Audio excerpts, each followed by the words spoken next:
Warning, F-bombs are armed and may be dropped.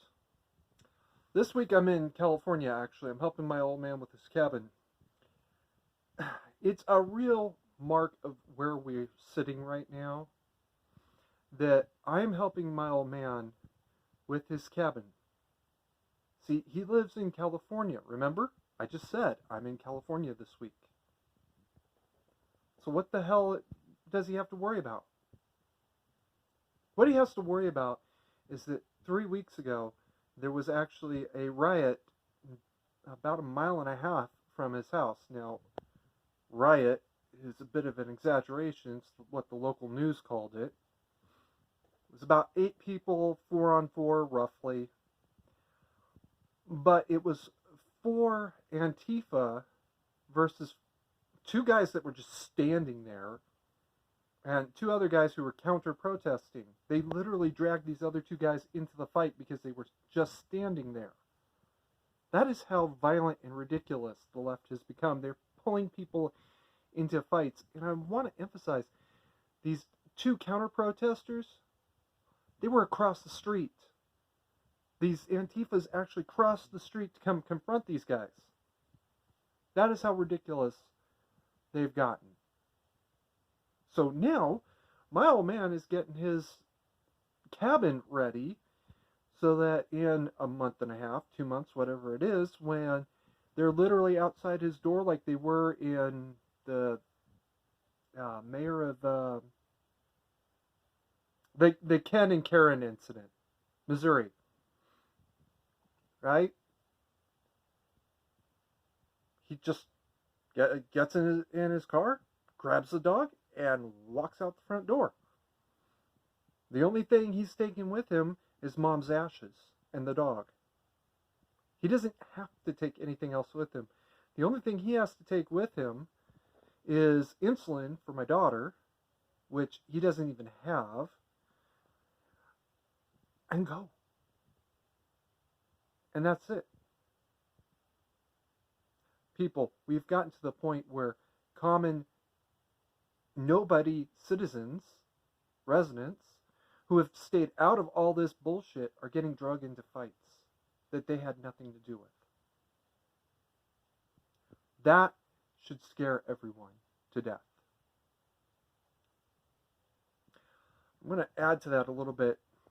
Most people don't realize I have 2 alts. One for Discord and one for Facebook. Those 2 alts have deeply infiltrated leftist groups, pages, Discords, that sort of thing. And I'm hearing a lot of very scary shit. I knew the gay Republican's real name and home address what is it, 2 years ago now? I was really shocked.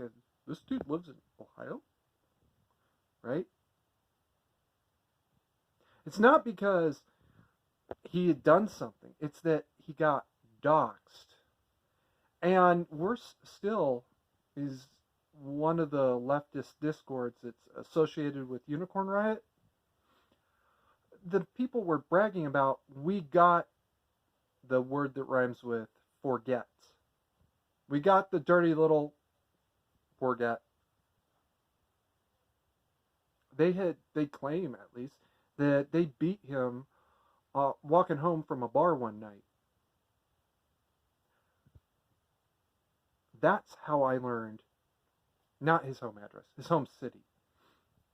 But his real name, I didn't even know his first name was David before that. And his last name, I know, and I wish I didn't, to be honest with y'all. And what city he lived in. That is how insane it has gotten. Alright? You can't walk home from a bar without getting beat up.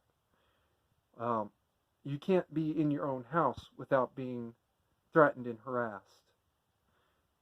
You can't go to the store because the nearest grocery store to my dad's house is literally right across, or right catacorner from where this riot occurred. What is safe now?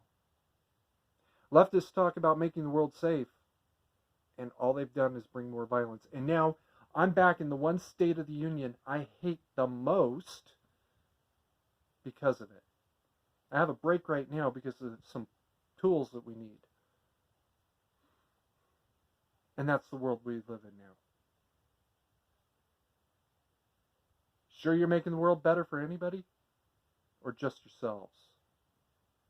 For the rest of you, keep calm and mandatory carry on. And remember, violent political protesters is the only exemption that never reverses.